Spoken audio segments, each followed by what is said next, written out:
Swaraj news కి స్వాగతం. ముందుగా ముఖ్యాంశాలు.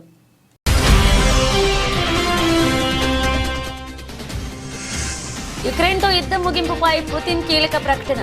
భారత్పై ప్రశంసలు కురిపించిన రష్యా అధ్యక్షుడు.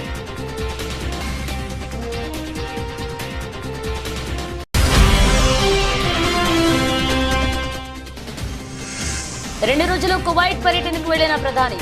భారత్ గల్ఫ్ దేశాల మధ్య శాంతి భద్రత స్థిరత్వం ముఖ్యమన్న మోదీ.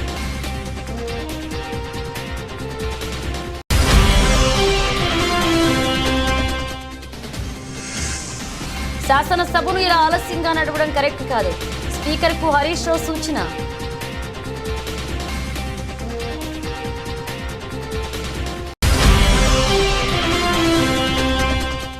రైతు బంధు యథాతథంగా ఇస్తామంటే ఈ చర్చ ఎందుకు? కాంగ్రెస్ ప్రభుత్వాన్ని నిలదీసిన కేటీఆర్.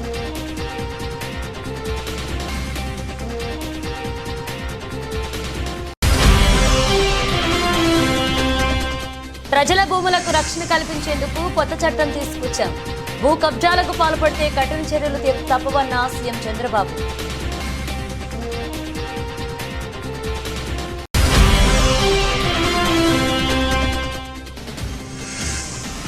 ముగిసిన లీగ్ దశ, ఘన విజయం నమోదు చేసిన టైటాన్స్.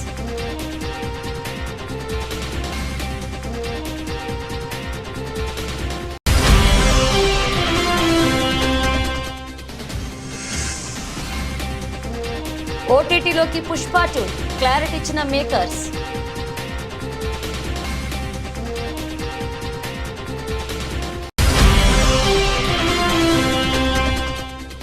స్టాక్ మార్కెట్ల నష్టాల పరంపర.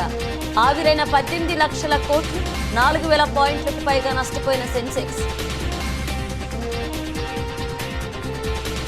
యుక్రెయిన్ రష్యా దేశాల మధ్య కొద్ది కాలంగా యుద్ధం కొనసాగుతున్న విషయం తెలిసిందే. యుక్రెయిన్లోని పలు ప్రాంతాలపై రష్యా మిసైళ్ల వర్షం కురిపిస్తూనే ఉంది. ప్రతిగా అమెరికా మద్దతు రష్యాపై యుక్రెయిన్ దళాలు దాడులు చేస్తున్నాయి. యుక్రెయిన్పై దాడులు ఆపాలని పలుమార్లు అమెరికా సహా పలు దేశాలు రష్యాను హెచ్చరించగా మరికొన్ని దేశాలు సూచనలు చేశాయి. అయితే రష్యా అధ్యక్షుడు వ్లాదిమిర్ పుతిన్ మాత్రం వెనక్కు తగ్గేది లేదు అని స్పష్టం చేస్తూ వచ్చారు. అయితే తాజాగా యుక్రెయిన్తో యుద్ధం ముగించేందుకు సిద్ధంగా ఉన్నామని పుతిన్ పేర్కొన్నారు. అయితే కొన్ని షరతులు విధించారు. గురువారం సుదీర్ఘంగా సాగిన విలేకరుల సమావేశంలో మీడియా ప్రతినిధులు అడిగిన వివిధ ప్రశ్నలకు పుతిన్ సమాధానమిచ్చారు. యుక్రెయిన్పై యుద్ధ విషయాన్ని ప్రస్తావించగా యుక్రెయిన్తో యుద్ధం ముగించేందుకు తాము సిద్ధంగా ఉన్నామని, అయితే ఆ దేశ అధ్యక్షుడు జెలెన్స్కీతో మినహా ఎవరితోనైనా చర్చించడానికి సిద్ధంగా ఉన్నామని చెప్పారు. ఎలాంటి ముందస్తు షరతులు కూడా పెట్టబోమన్న పుతిన్ ఆ దేశ పార్లమెంట్తోనే చర్చలు జరుపుతామని చెప్పారు. యుక్రెయిన్పై తాము చేపట్టిన ప్రత్యేక సైనిక ఆపరేషన్ విజయవంతం అవుతుందని పుతిన్ పేర్కొన్నారు. తమ దళాలు రోజుకొక చదరపు కిలోమీటర్ యుక్రెయిన్ భూభాగాన్ని ఆక్రమిస్తూనే ఉన్నాయని, యుక్రెయిన్తో యుద్ధంలో తాము విజయానికి చేరువలో ఉన్నామని పుతిన్ పేర్కొన్నారు. అమెరికా అధ్యక్షుడిగా ఎన్నికైన డొనాల్డ్ ట్రంప్ గురించి పుతిన్ మాట్లాడుతూ, ట్రంప్తో 4 ఏళ్లుగా తాను మాట్లాడలేదు, అయితే ప్రస్తుతం ఆయనతో భేటీ అయ్యేందుకు సిద్ధంగా ఉన్నట్లుగా పుతిన్ చెప్పారు. భారతదేశం ఆర్థికంగా పురోభివృద్ధి చెందుతుందన్న దేశమని పుతిన్ పేర్కొన్నారు. ఈ క్రమంలో ప్రధాని నరేంద్ర మోదీ ఆధ్వర్యంలో భారత ప్రభుత్వం తీసుకుంటున్న నిర్ణయాలపై ప్రశంసల జల్లు కురిపించారు. ప్రధాని నరేంద్ర మోదీకి మేక్ ఇన్ ఇండియా అనే కార్యక్రమం ఉంది. భారతదేశంలో పలు విభాగాల్లో మా తయారీ కార్యకలాపాలను ఏర్పాటు చేయడానికి మేము కూడా సిద్ధంగా ఉన్నాం. మోదీ నాయకత్వంలో భారత ప్రభుత్వం స్థిరమైన పరిస్థితులను సృష్టిస్తోంది. భారత్లో పెట్టుబడులు పెట్టడం లాభదాయకమని మేము నమ్ముతున్నామంటూ పుతిన్ పేర్కొన్నారు. Friendly relation with China and India. I have warm relations with Prime Minister of India. Those who have passed away already or those who still live today, I would like to have a cup of tea. While from those living today, I would like to have more time to spend with my relatives, with members of my family and my friends. I would like to have more opportunities to drink a cup of tea with them. As for the world leaders who have passed away already,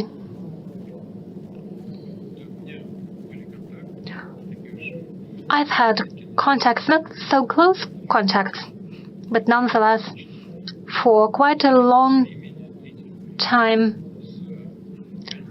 I had contacts to Mr. Kohl, the German Chancellor. He was a world-scale figure, not only due to the fact that he was a corpulent man, but also thanks to his beliefs. After my very first meeting with him back in 1993, and for a long period of time, after he no longer was German Chancellor, he sometimes regularly, not quite frequently, but regularly came to visit me, and it was my distinct pleasure to talk to him. He was an important figure of his time. He had done a lot for his homeland, for the German people, and he was a real world leader, and I still have warm memories of many of our conversations. They were useful for me, and it is no exaggeration. They were useful.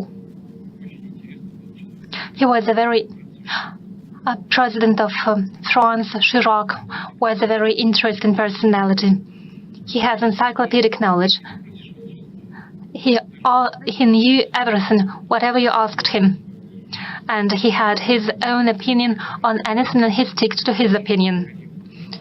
He was a very gallant and polite man, and I learned a lot from him. I learned a lot from Kohl and from Chirac too, his manners in particular. ప్రధాని మోదీ ఇవాళ 2 రోజులు Kuwait పర్యటనకు వెళ్లారు. Bharat, Gulf దేశాల మధ్య శాంతి భద్రత, స్థిరత్వం ముఖ్యమన్నారు. సిరియాలో అసద్ బాషర్ ప్రభుత్వం నిర్వీర్యం కావడం, గాజాలో ఇజ్రాయెల్ దాడులు పెంచిన నేపథ్యంలో ప్రధాని మోదీ గల్ఫ్ పర్యటన చేపట్టడం ఆసక్తిని పెంచింది. కువైట్ టాప్ నేతలతో చర్చలు జరపనున్నామని, 2 దేశాల మధ్య భాగస్వామ్యాన్ని పెంచుకోనున్నట్లుగా వెల్లడించారు.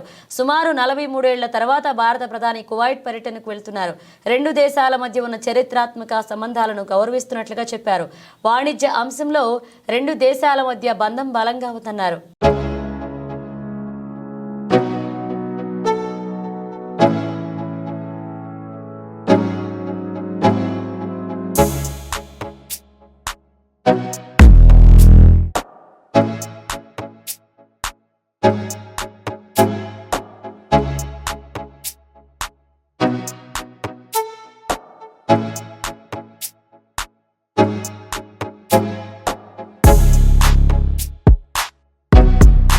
శాసనసభను 10 నిమిషాలు ఆలస్యంగా ప్రారంభించడంపై ప్రధాన ప్రతిపక్ష పార్టీ బీఆర్ఎస్ తీవ్ర అభ్యంతరాన్ని వ్యక్తం చేసింది.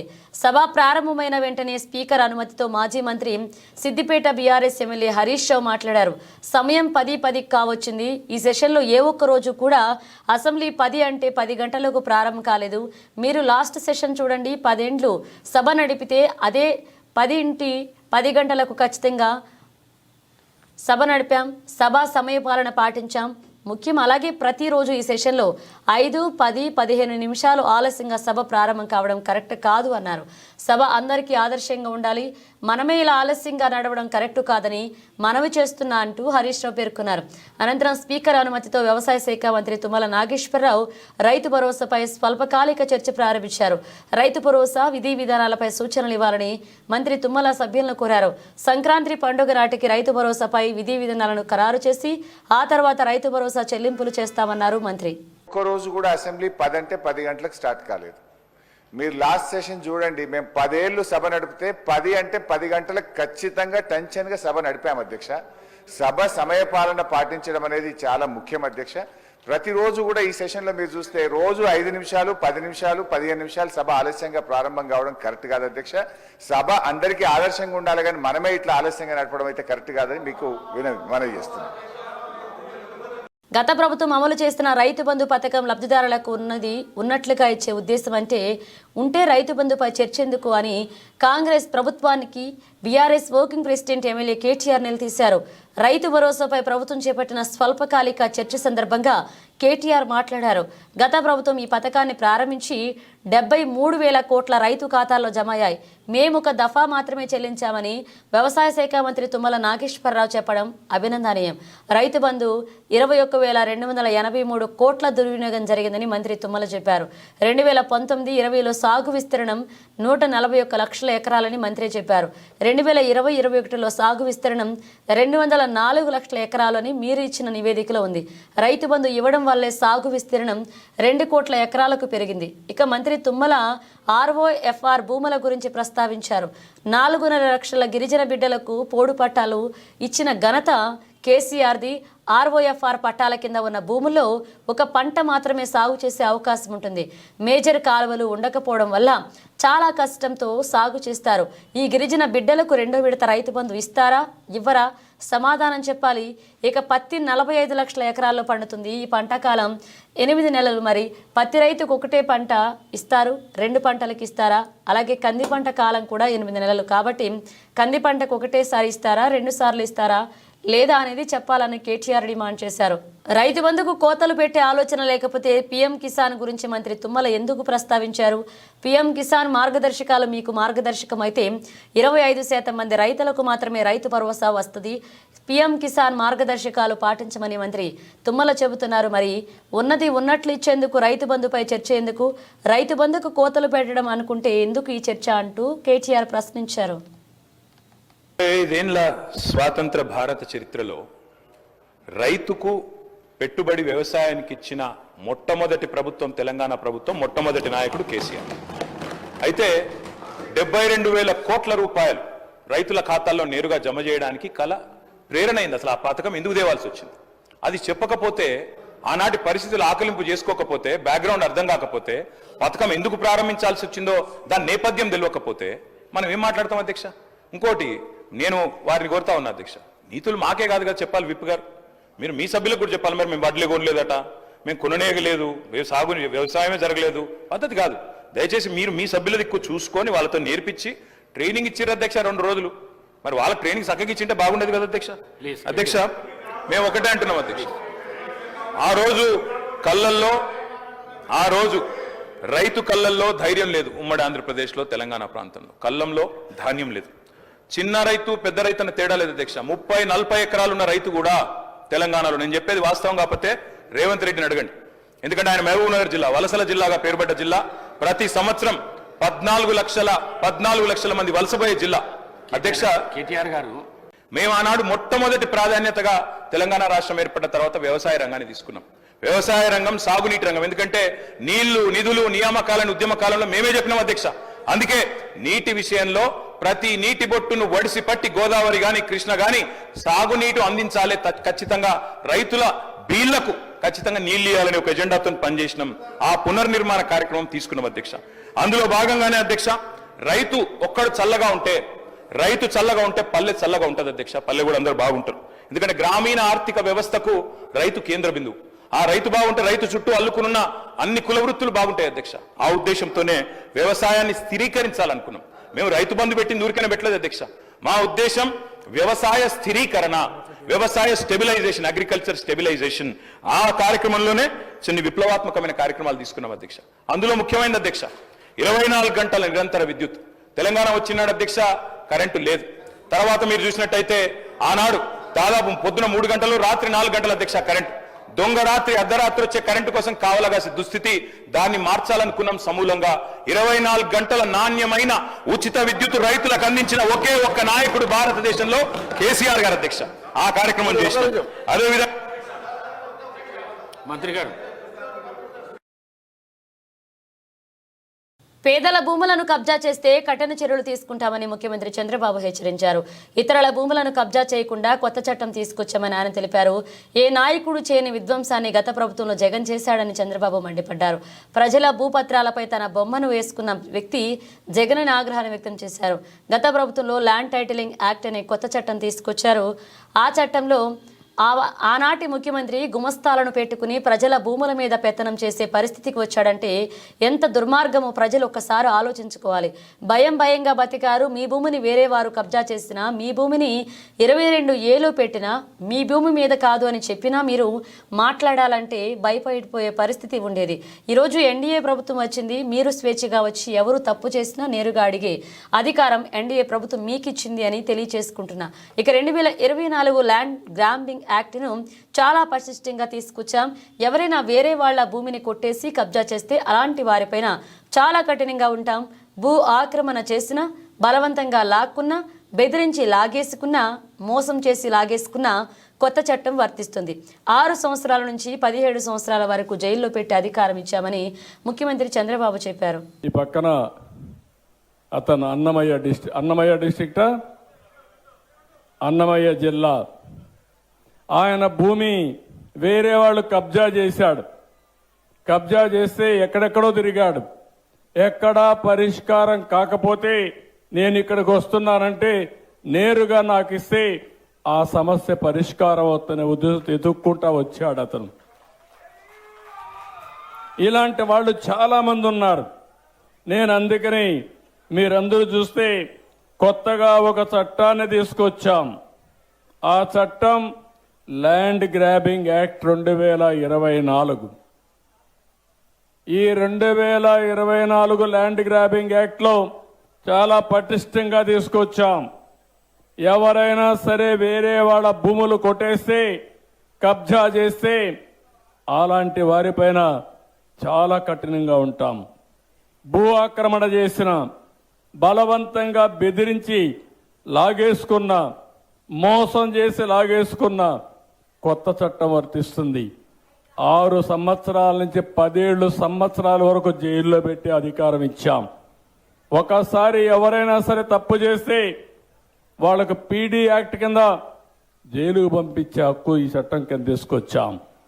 గ్రామీణ ప్రాంతాల్లో, పట్టణ ప్రాంతాల్లో ఎక్కడ భూ కబ్జా జరిగినా ఆ భూ కబ్జా చేసిన వాళ్ళు జైల్లో పెట్టడమే కాకుండా ఎంత విలువ ఉంటుందో అంత విలువ చేసి ఫైన్ కూడా వేస్తున్నాం.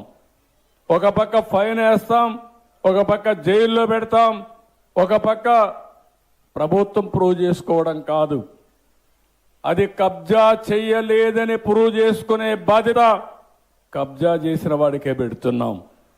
కాబట్టి వాళ్ళందరూ గుర్తుపెట్టుకోవాల్సిన అవసరం ఉంది. ఎవరైనా 1 సెంటు భూమి కబ్జా చేసిన కబద్దార్ జాగ్రత్తగా ఉండండి, తాట తీస్తాం, ఎవడిని వదిలిపెట్టాం. ఈ రాష్ట్రంలో ఇలాంటి దుర్మార్గులంతా ఎట్టి పరిస్థితుల్లో కూడా సర్వే కావడానికి వీలు లేదని చెప్పి కూడా నేను మీకు తెలియజేస్తున్నా. వరంగల్ నగరంలోని ఓ సిటీ మైదానంలో వరంగల్ ఉమ్మడి జిల్లా మినీ వ్యాన్ ఓనర్స్ అసోసియేషన్ ఆధ్వర్యంలో లారీ యజమానుల తీరుపై ఆందోళన నిర్వహించారు.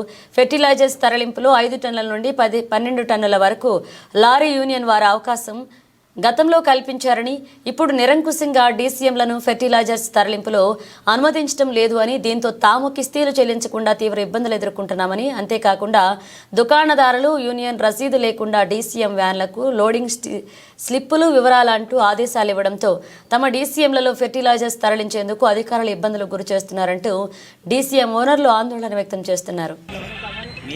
Warangal district mini van owners association తరఫున నా పేరు నాగేశ్వరరావు, డీసీఎం అధ్యక్షుడు. నేను గత 30 సంవత్సరాల నుంచి వెళ్ళి మేము పట్టలేరు, మేము కొడుతున్నాం, లారీ వాళ్ళు కొడుతున్నారు.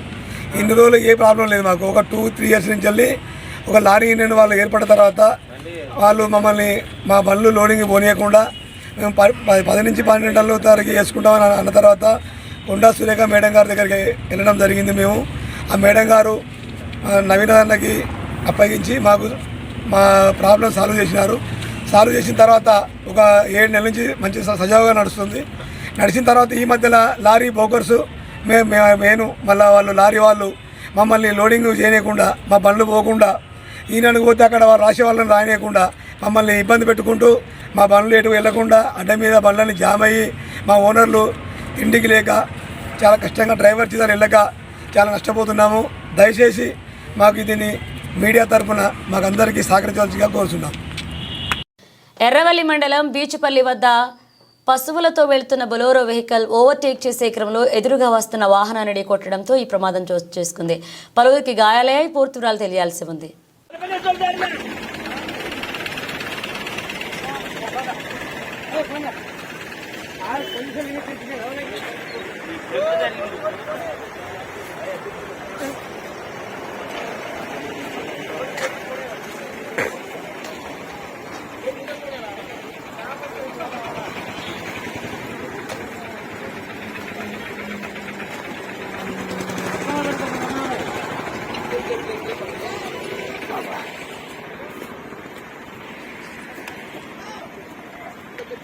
నిర్మల్ జిల్లా కేంద్రంలో బస్ డిపో ముందర ధర్నా చేపట్టడం జరిగింది. అర్హులైన దివ్యాంగులకు ఉచిత ప్రయాణం కల్పించాలని కోరారు. మా మనవి ఏమనగా తెలంగాణ దివ్యాంగులు జాయింట్ యాక్షన్ కమిటీ తరపు నుండి తమకి విన్నవించుకుంది ఏమనగా తెలంగాణ రాష్ట్రంలోని దివ్యాంగులకు 50% మాత్రమే కల్పిస్తున్నారు. కావున తెలంగాణ రాష్ట్ర ప్రభుత్వం దివ్యాంగులందరికీ ఉచిత ప్రయాణం కల్పించాలని నిర్మల్ జిల్లా బస్ డిపో ముందర ధర్నా చేపట్టడం జరిగింది. మేము శారీరకంగా, మానసికంగా, ఆర్థికంగా ఎన్నో ఇబ్బందులు పడుతున్నాం. ఈ తరుణంలో సకలాంగులైన మహిళలకు ఉచిత ప్రయాణం కల్పిస్తామన్నారు. మేము దివ్యాంగులమైన మాకు ఎన్నికల మేనిఫెస్టోలో ఇచ్చిన మాట ప్రకారం మా దివ్యాంగులపైన మా పూర్తి 100% రాయితీ కల్పించాలని కోరుతున్నాం. ఈ యొక్క కార్యక్రమంలో రాష్ట్ర convener Satti Sayanna, co convener K Praveen Kumar, కార్యనిర్వాహక కార్యదర్శి టి ముత్యం, జిల్లా అధ్యక్షులు సిహెచ్ నరసయ్య, కోశాధికారి కె భగవాన్, కె నరసయ్య, సత్యనారాయణ, చిక్కన్న, స్వామ్య, శాంత, గాంధారి, శ్రీను, భోజారెడ్డి, గుండపల్లి నారాయణ, జి లక్ష్మీనారాయణ పాల్గొన్నారు.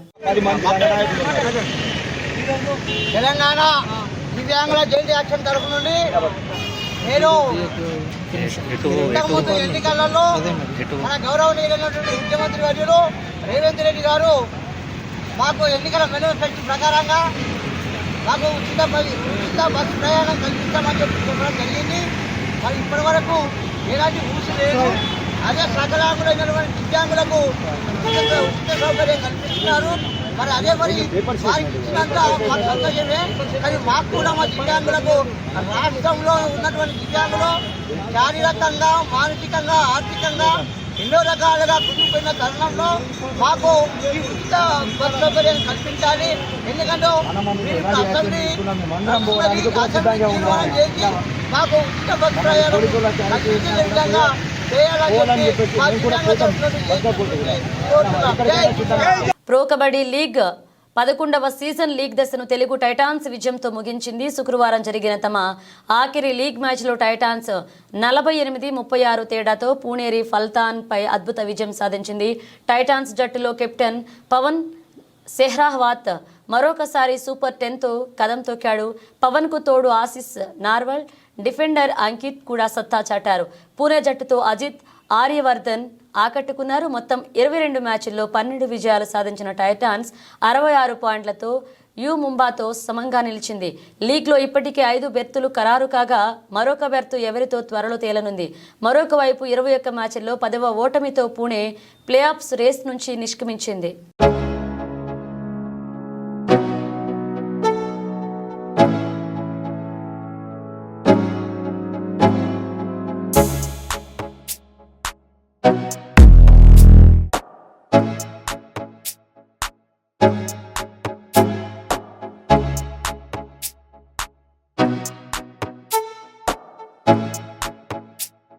ఐకాన్ స్టార్ అల్లు అర్జున్ నటించిన పుష్ప 2 మూవీ బాక్స్ ఆఫీస్ వద్ద రికార్డ్ సెలక్షన్స్ తో దూసుకుపోతుంది. 2 వారాల్లోనే ప్రపంచ వ్యాప్తంగా 1500 కోట్లకు పైగా గ్రాస్ వసూళ్లను సాధించింది. ఇక నార్త్ లోను రికార్డులను అన్నింటినీ తుడిచిపెట్టేస్తుంది. 15 రోజుల్లోనే 632.50 నెట్ వసూళ్లను రాబట్టింది. ఈ క్రమంలో హిందీ సినిమాల చరిత్రలోని అత్యధిక వసూళ్లను రాబట్టిన చిత్రంగా నిలిచింది. విడుదలై 2 వారాలు పూర్తయినా కూడా హౌస్ ఫుల్ బోర్డులతో సక్సెస్ఫుల్ రన్ అవుతుంది. అయితే గత 2-3 రోజులుగా ఈ చిత్ర ఓటీటీకి సంబంధించిన వార్తలు హల్చల్ చేస్తున్నాయి. జనవరి 9న పుష్ప 2 మూవీ ఓటీటీలోకి రానుందనేది సదరు వార్తల సారాంశం. వీటిపై చిత్ర బృందం స్పందించింది. అవన్నీ రూమర్లే అని కొట్టిపారేసింది. ఇప్పట్లో ఈ చిత్రం ఓటీటీలోకి రాదు అని, థియేటర్లలో ఈ మూవీని చూసి ఆస్వాదించాలని తెలిపింది. పుష్ప 2 మూవీ ఓటీటీకి సంబంధించిన పుకార్లు వస్తున్నాయి. ఇప్పట్లో ఈ సినిమా ఓటీటీలోకి వచ్చే అవకాశం లేదు. విడుదలైన 56 రోజుల తర్వాత ఈ చిత్రం ఓటీటీలోకి రానుంది. అప్పటి వరకు పుష్ప 2 వైల్డ్ ఫైర్ను థియేటర్లలో చూసి ఎంజాయ్ చేయండి అని సోషల్ మీడియాలో చిత్ర బృందం తెలియజేసింది.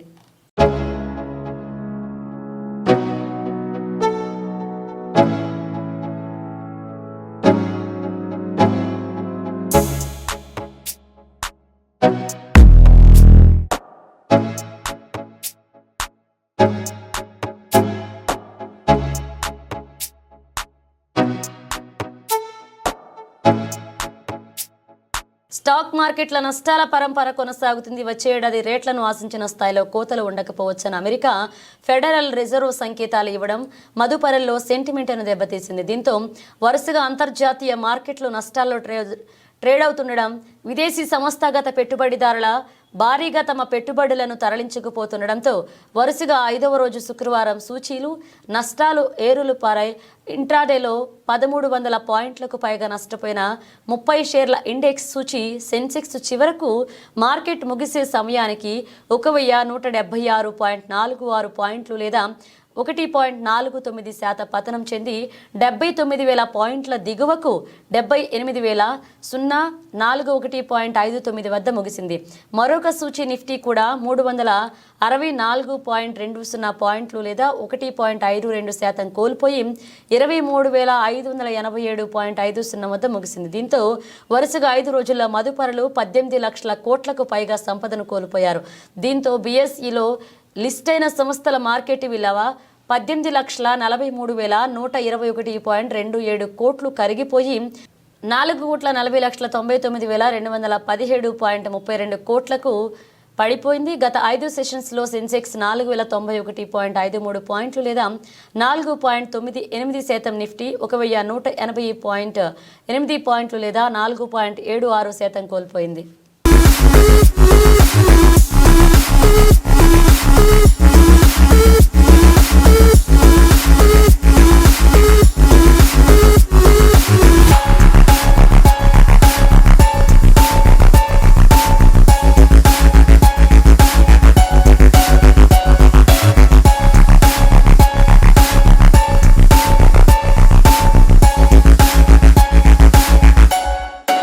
బులెటిన్ ముగించే ముందు హెడ్లైన్స్ మరోసారి.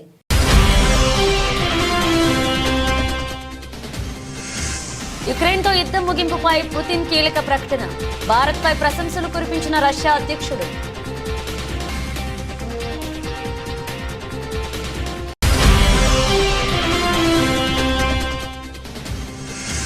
రెండు రోజులు కువైట్ పర్యటనకు వెళ్లిన ప్రధాని. భారత్ గల్ఫ్ దేశాల మధ్య శాంతి భద్రత స్థిరత్వం ముఖ్యమన్న మోదీ.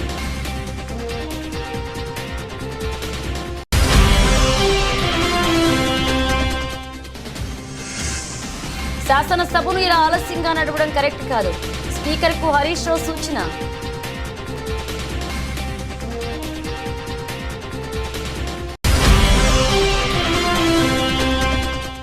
రైతు బంధు యథాతథంగా ఇస్తామంటే ఈ చర్చ ఎందుకు? కాంగ్రెస్ ప్రభుత్వాన్ని నిలదీసిన కేటీఆర్.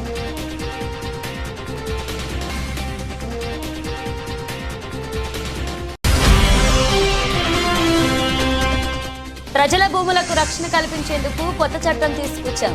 భూ కబ్జాలకు పాల్పడితే కఠిన చర్యలు తప్పవన్న సీఎం చంద్రబాబు.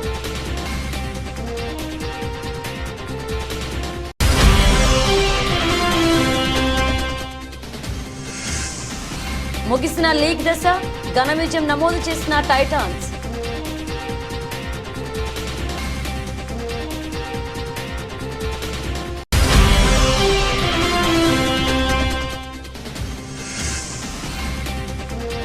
ఓటీటీలోకి పుష్ప 2 క్లారిటీ ఇచ్చిన మేకర్స్.